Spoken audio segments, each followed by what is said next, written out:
for this morning plenary. Contesting reconfigured boundaries, migration and crisis, and we are very much looking forward to this session.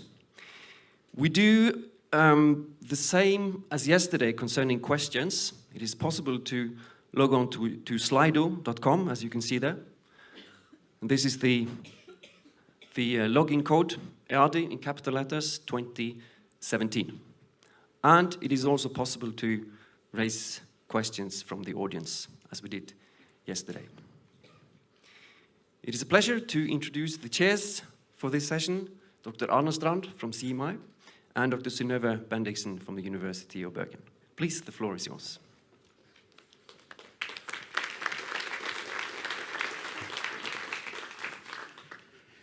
Thanks a lot, and most welcome to this very interesting and I think important session. And a small correction to the introduction, it's migration and development. But there is no secret that we also will go into migration and humanitarianism, as will be part of the presentations today. After Synnove has given a brief introduction to the team, we will have two distinct presenters. First will be Professor Cathrine Brun, who is director of the Center for Development and Emergency Practice at Oxford Brookes University. We had the pleasure of collaborating for a number of years, but and learned that her research interest concerns forced migration as a result of conflict, theory and practice of humanitarianism and urbanization, but with a people-centered approach. She will be followed by Professor Uma Kothari. This is a professor of migration and post-colonial studies and former director of the Global Development Institute at the University of Manchester. Her projects somehow current research is on visual solidarity and everyday humanitarianism. And she has published a number of articles and books. And I think we just learned that she has been working with the University of Manchester for 25 years now, so congratulations. As stated initially, we will have two presentations, and then you are most welcome to put in questions to us, or afterwards to put up your hand, and we will try to guide you to a final session with questions or comments to both presentations. But to frame this, will Synnove somehow introduce us to the topic? Please, Synnove. Thank you, Arne. So, the so-called refugee crisis has drawn our attention to the questions of how we as society and humanitarian actors specifically can and should relate to refugees who come to Europe or who remain in the neighboring countries. Several myths about the relationship between migration and development continue to exist. Some of these myths are actively used to promote particular political positions towards migrants, refugees, and development politics. In this panel, we seek to critically examine the broader linkages and processes between migration and development in different countries and at various scales, in view of the ongoing bordering processes. In doing so, the panel challenged the current narratives on migration and deconstructs myths related to the migration-development nexus. Development is a complex phenomenon, and migration is in various ways as an aspect of this. For example, migration can be a consequence of lack of economically targeted towards specific countries to curb migration. What we see today is that people are increasingly subjected to development in a migration context and then in need of humanitarian assistance, or in being acknowledged as refugees in need of protection. As a consequence, humanitarian active challenges in how to provide what kind of care, and refugees in finding a country that will accept their asylum application. What are the current possibilities and spaces for solidarity, shared responsibility, and humanitarian ethics? Norway received a large number of refugees in 2015. Many joined positive forces and welcomed them. What happens next? Is solidarity possible in everyday life, or is it something that only transpires at critical historical moments? And how can we think about solidarity, not only in relation to refugees and within various European societies, but also in relation to development? How can we think of global justice and the right to be recognized as refugees? We're very fortunate today to have with us two experts to address these and other related questions, Uma Kotari and Cathrine Brun. Please join me in welcoming first Cathrine Brun.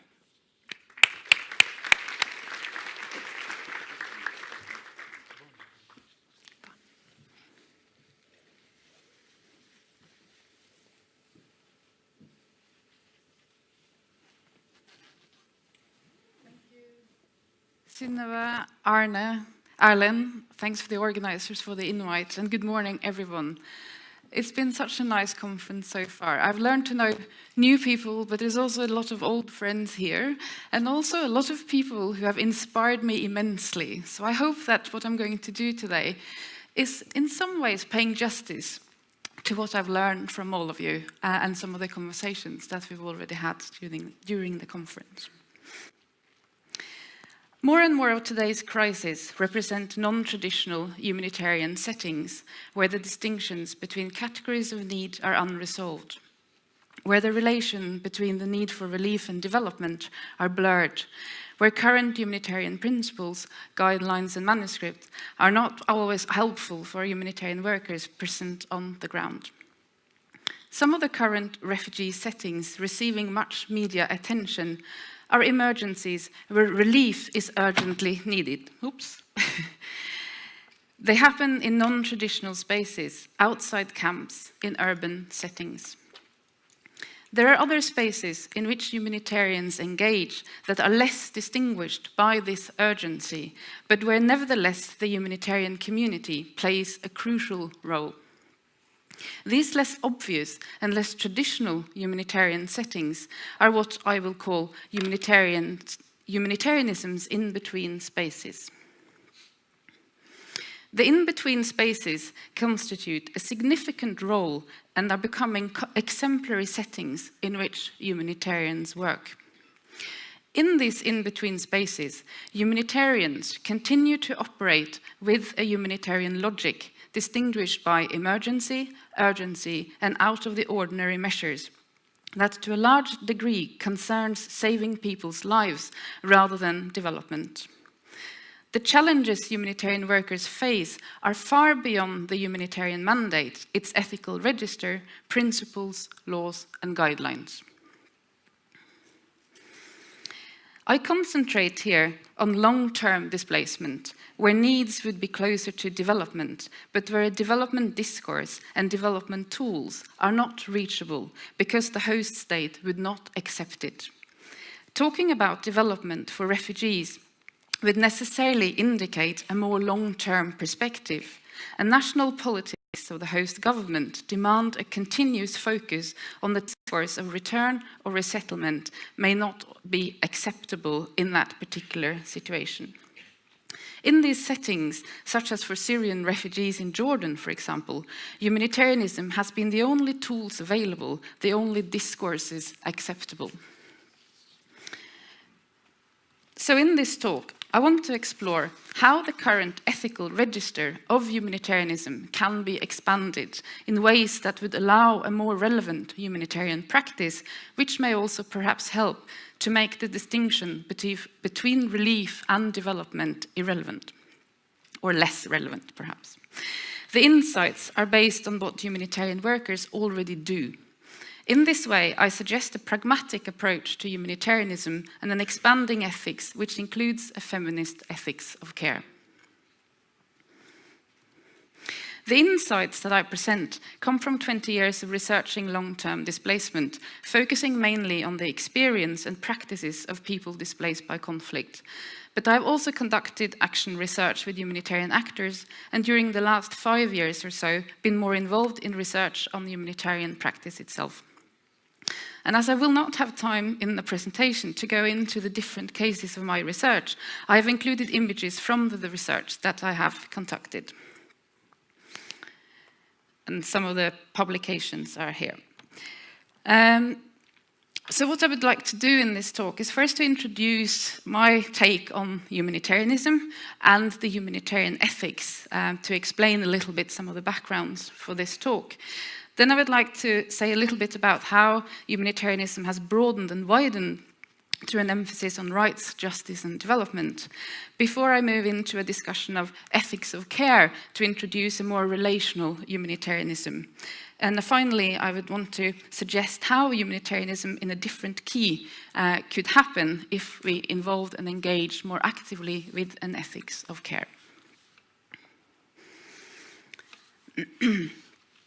So the humanitarian system I consider here is the actors that are linked together in some functional way across multiple scales to constitute what may be termed the local global humanitarian architecture. It's a set of institutions, a business, an industry that employs hundreds of thousands of individuals in which actors compete for market share. The humanitarian system, as it is discussed here, is predominantly a Western system based on universal Western ideas and the linkages between the processes of economic and social globalization. It's a system that has become an integral part of global governance. There are many more institutions and actors that provide humanitarian assistance than these included in the humanitarian system, but internationally, the humanitarian system has gained dominance to create this humanitarian Western discourse. Typically, local actors, Islamic and Chinese organizations, and transnational groups are very often excluded from this humanitarianism that I'm using as a starting point here. Humanitarianism is governed by humanitarian reason, which Didier Fassin defines as the principle under which moral sentiments enter the political sphere. Humanitarianism is both rational and emotional. It consists of both universal principles and the effect of feeling concerned with the situation of others through the universal principle of saving strangers. Main trends in the humanitarian system over the recent years is that of professionalization, which has led to increasing universalizing ideas. More institutionalization and standardization has taken place with the consequence of more and more distance from the field and from the people that the system was established to assist in the first place. This is what the recent report on the future of humanitarianism has termed declining fieldcraft among mainstream humanitarian agencies. Although there are gradual changes in how local organizations, actors, and practices are included in the humanitarian system, there is still a predominance of a system based on universalism. Also, although there are a multitude of ways in which the humanitarian principles are being applied and interpreted, the humanitarian principles are still constituting a main identity marker for humanitarian agencies.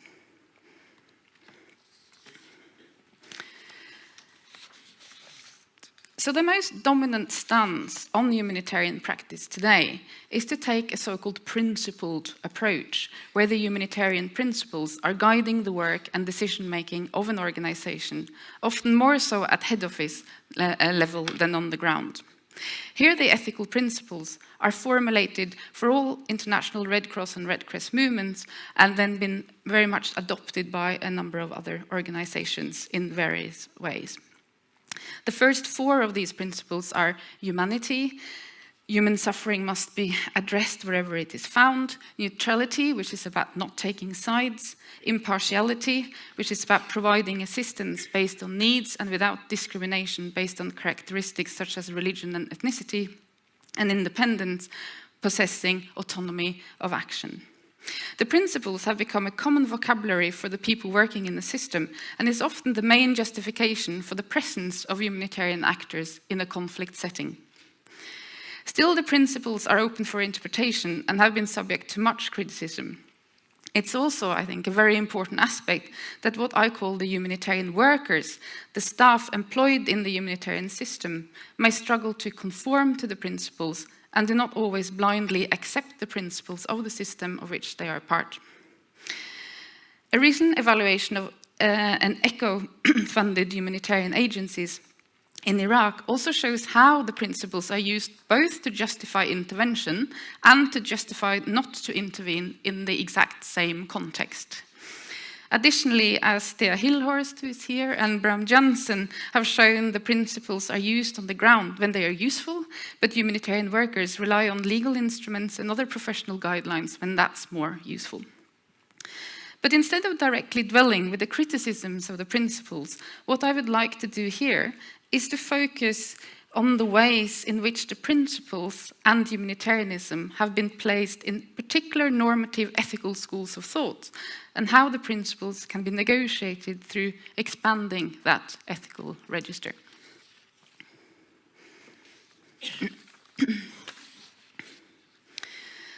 So the principles and humanitarianism's ethics are often discussed in the context of three sets of normative ethical stances. The first is the Kantian or the deontological ethics, where the rightness or wrongness of actions depends on whether they fulfill our duty. We have to help. Virtue ethics, where an individual's character is the element of ethical thinking, and consequentialist ethics, where the consequences of one's conduct, which are the ultimate basis for any judgment about what we do. All these stances concentrate their attention on the rational decision of agents assumed to be independent, autonomous individuals. It also is about universal personhood, in which we assume that humanity is a shared feature across the globe, and thus that we can assume that we know the needs and desires of the other, of the stranger that we are supposed to assist. I would like to emphasize two blind spots in particular that need to be identified in this current ethical register.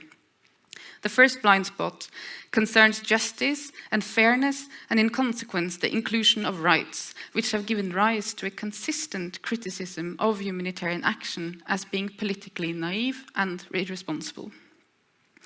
Second is the relational perspective, in which a person is seen as interdependent. This blind spot makes it difficult to include the face-to-face encounters and the relational experiences of being a humanitarian worker. In this context, and with the current ethical register, it is challenging to open up what Hugo Slim terms the intimate ethics of humanitarianism. But as Bertil Tungodden showed yesterday, when we introduce social relations, it hugely influences the moral decisions that people take. So I would like to suggest that humanitarianism can open up for a different notion of the person, which is less based in universalism and individualism, without moving away from its current mandates, and at the same time responding to some of the blind spots. So my suggestion would be to expand the ethical register through an ethics of care, to include a relational perspective of what we could term an interdependent humanitarianism.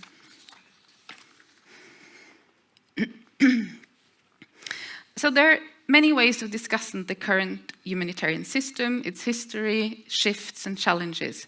And in relation to the discussion of ethics and long-term displacement, I would like to emphasize two features and shifts. The first is what could be termed Humanitarianism 2.0. Maybe this is old-fashioned language, but I'm probably old-fashioned in that sense.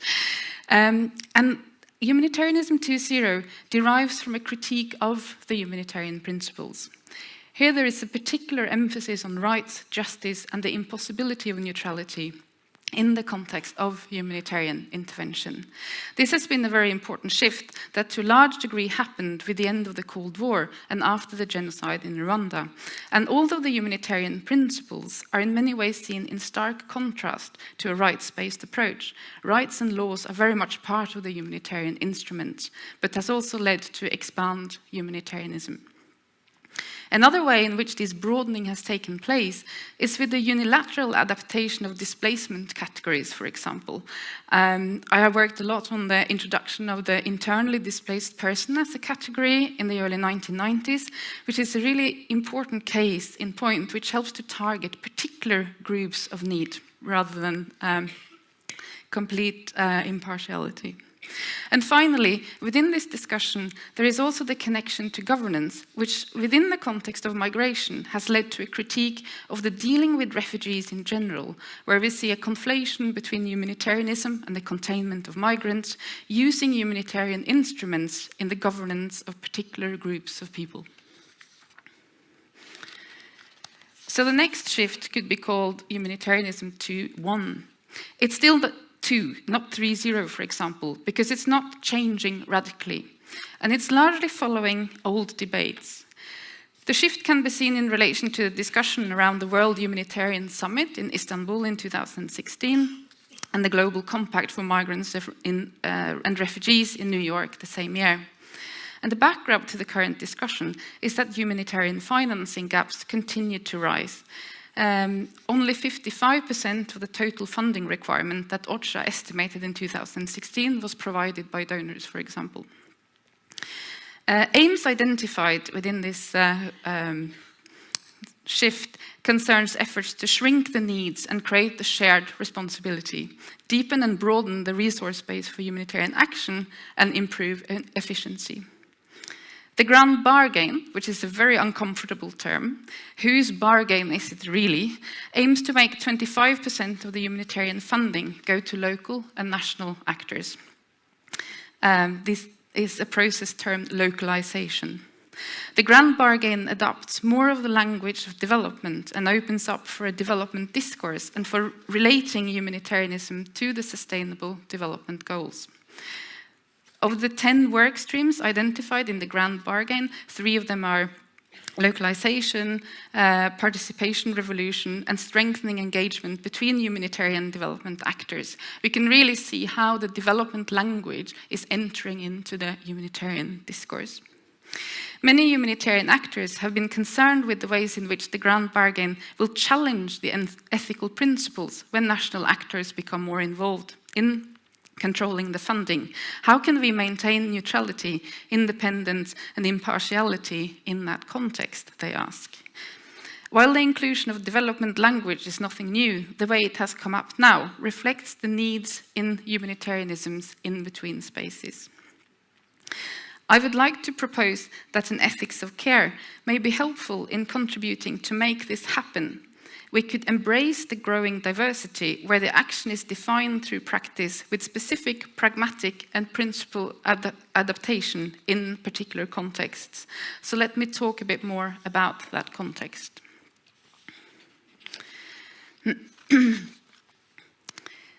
26 years. 26 years was the average duration of the 32 protracted refugee situations that UNHCR identified in 2015. So if you're in a protracted refugee situation, you might be likely to be in that situation for many, many years.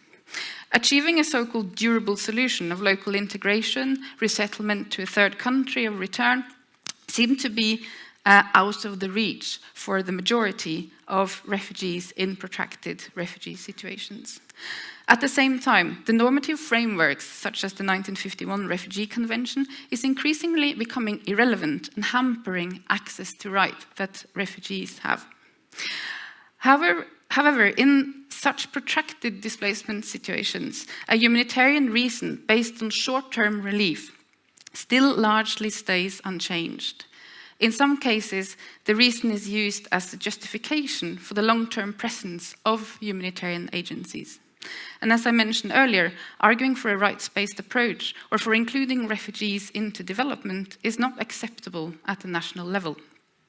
We have seen this very prominent in the context of Lebanon and Jordan, for example. So in this context, both refugees and the humanitarian workers feel stuck. Refugees and displaced persons feel that they live in a permanent impermanence, where the agency that they have mobilized in order to reach the place of displacement is largely curtailed. They cannot reach the future they dream of. They cannot develop the lives they want. It's a situation of waiting, and despite the agency people are able to mobilize in waiting, the possibilities for development and reaching a desired future are marginal. So in a series of interviews with humanitarian workers, we found that humanitarian workers also often feel stuck in this situation. They want to know more about how to do humanitarianism when their operation becomes more long-term and when they have learned to know the environment and the people they work with better. In a way, these are unintended consequences of a humanitarian approach. People being stuck in limbo, not being able to develop their lives, and an emergency approach that extends for more than 20 years, for example. But it seems very difficult to get out of this.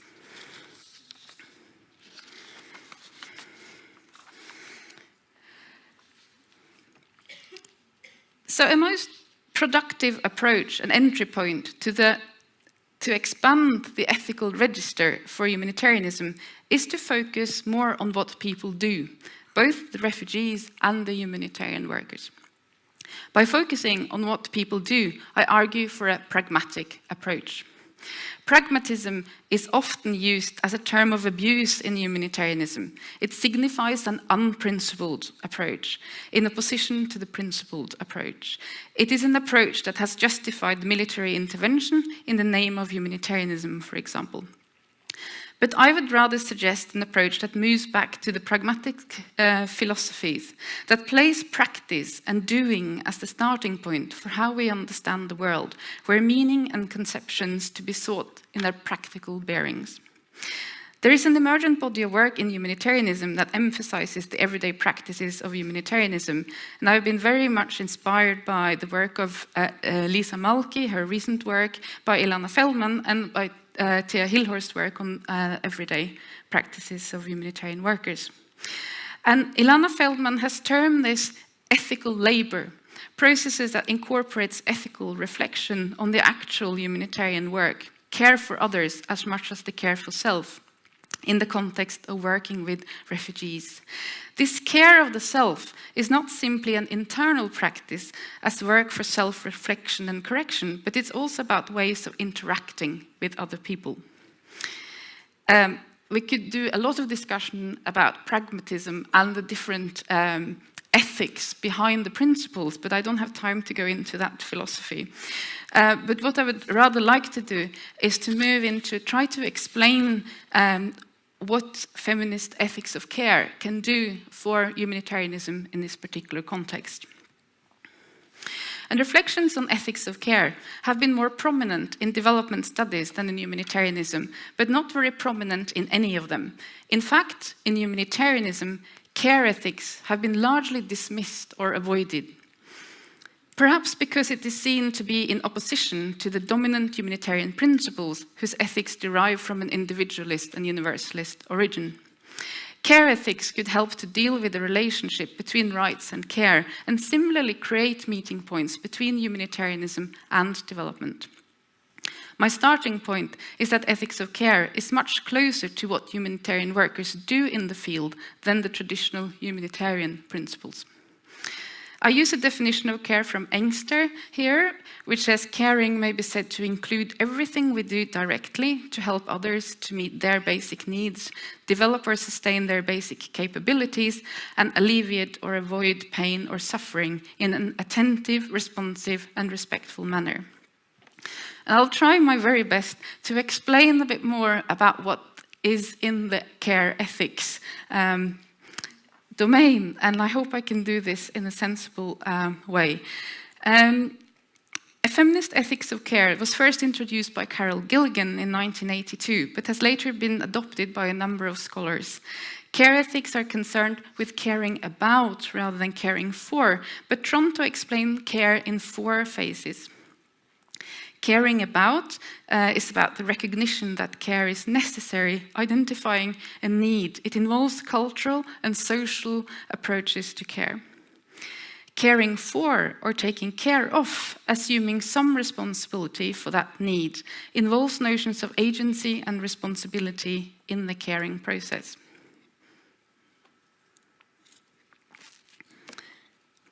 Caregiving is the direct meeting of needs for care. This is where humanitarian practice is located. It involves physical work and almost always requires that caregivers come in contact with the subject of care. And care receiving recognizes that the subject of care will respond to the care it receives. Care as ethics is developed through care as practice, and it is difficult to separate the two. In an ethics of care, there is the acknowledgement of a much more active, conscious, but also challenging relationship between the humanitarian worker and the ones she is there to assist. So practice would be the first principle in an ethics of care for humanitarianism. Care is embedded in practice, and it opens up for emotions and affect that are involved in the experience of care. This makes it distinctive from other ethical theories, such as those mentioned earlier, which is calibrated through rational discussions that constitute ethics. In my interview with humanitarian workers in Jordan, I often heard, "We just had to do something." Despite the restrictions they met, humanitarian workers tried to do as much as possible for the people with whom they worked. They stretched the humanitarian space as much as they could within the restrictions that they felt. The next on my list of principles for ethics of care is interdependent. An ethics of care usually works with a conception of persons as relational rather than as the self-sufficient, independent individual of the dominant moral theories. The universality of care ethics can be found here. Every person starts out as a child, dependent on those providing us care, and we remain interdependent with others in a thoroughly fundamental way throughout our lives. We can think and act as independent only through a network of social relations that make it possible for us to do so. In our research on knowledge gaps, we found that humanitarian workers felt the need to have better tools and ways of understanding their position in the field relative to all other actors. Ethics of care opens up for a more nuanced understanding of those relations and of ways of unpacking the power relations involved in a caring relationship, including acknowledging the always unequal power relations. Then I move to context or contextualization. And humanity in the context of more universalist ethics is defined as sameness between us and the stranger. A main argument in campaigns for support to development and humanitarian organizations is to understand the other as just like us so that we can generate sympathy and willingness to assist, give and support. But we must not assume that we know what the other needs and wants and prioritizes. A more contextualized understanding of persons and consequently of humanity is embedded in an ethics of care. Contextualization would also then enable more inclusion of local practices and open up for localization, as called for by the Humanitarian Summit and the Grand Bargain. I have seen in my own research how a local discourse of hospitality towards displaced is replaced by a humanitarian discourse when the humanitarian agencies move in and largely displace the local hosts. Bringing in care ethics more actively into humanitarian ethics could enable more attentiveness to these localized practices of care and could potentially help to include those existing structures rather than excluding them. 2 more principles to go. My next principle is the future orientation in these in-between spaces of humanitarianism. Widely discussed in development studies and anthropology, temporality has to a lesser extent been included in humanitarian studies. With more emphasis on resilience, this might be a way of integrating the two, but I'm not touching resilience discussion here. But more importantly, humanitarianism seldom incorporates a notion of future.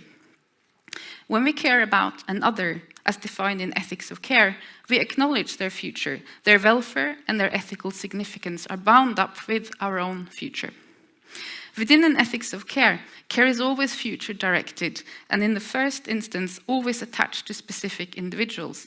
It's thereby specifically directed towards their biographies and their futures, and it's tied to futures which are embedded in distinct context of concern. So finally, care and rights is a very important issue that we need to somehow solve. I'm not sure I've solved it yet.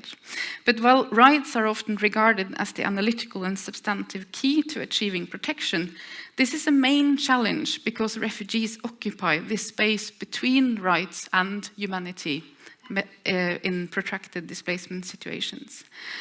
In such cases, a rights-based approach may not be very helpful and productive, and ethics of care problematizes this reach of rights.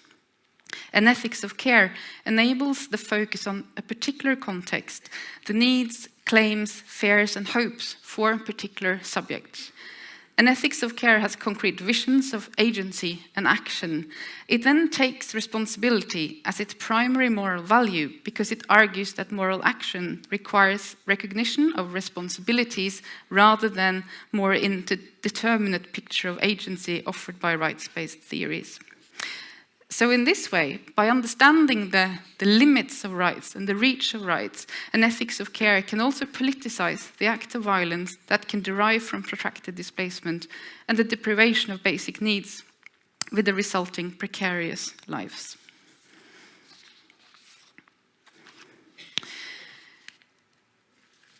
It is important that humanitarian practice is necessarily always in a compromised position. Including care ethics more actively into the ethical register of humanitarianism can help humanitarian workers to negotiate these positions. But there is more to do to develop this ethics of care in the varying spaces of humanitarianism. There's much more to problematize and to develop and engage with.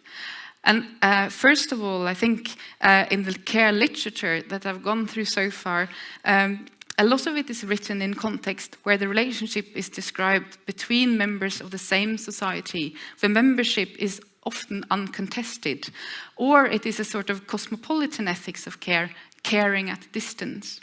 This is clearly not the case for the refugees that we are considering here.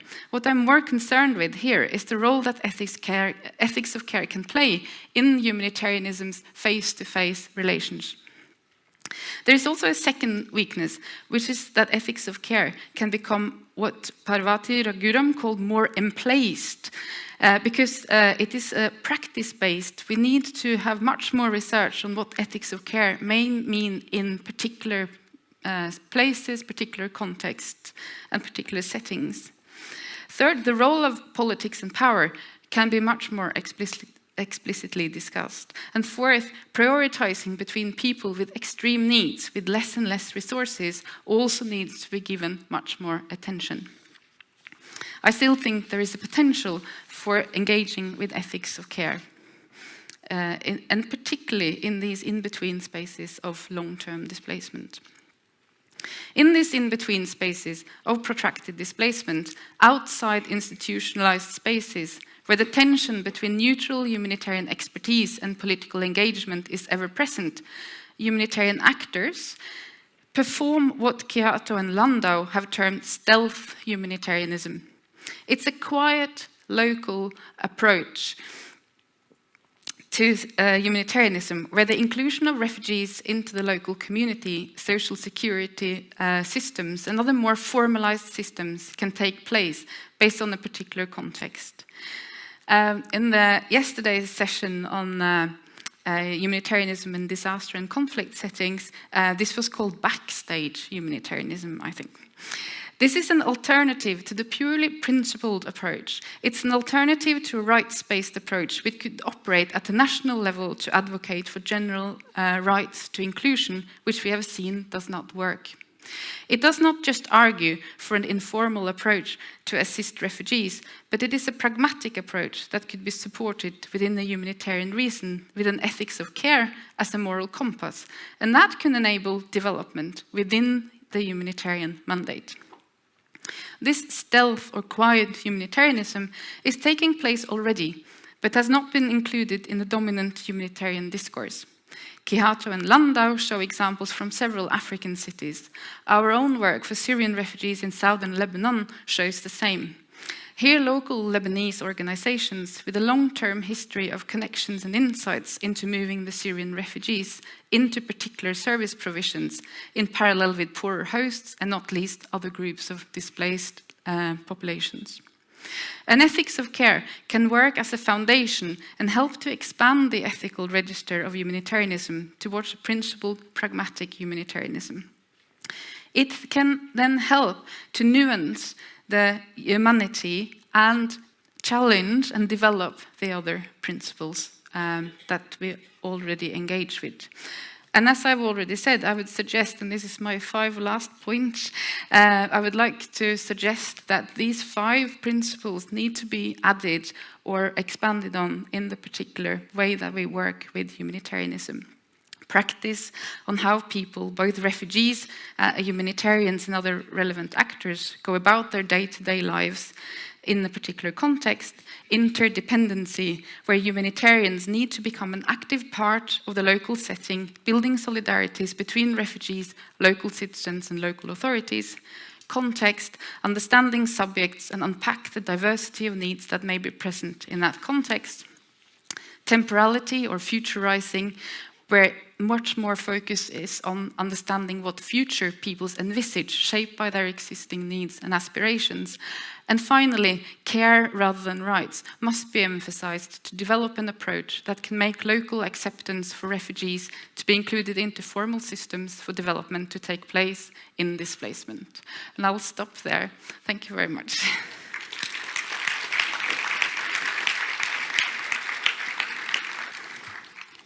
Thanks a lot, Cathrine. I think we just move straight on to Uma. And a reminder that if you'd like to pose questions, we will have a session afterwards where we go into the different questions to the two sessions. Please.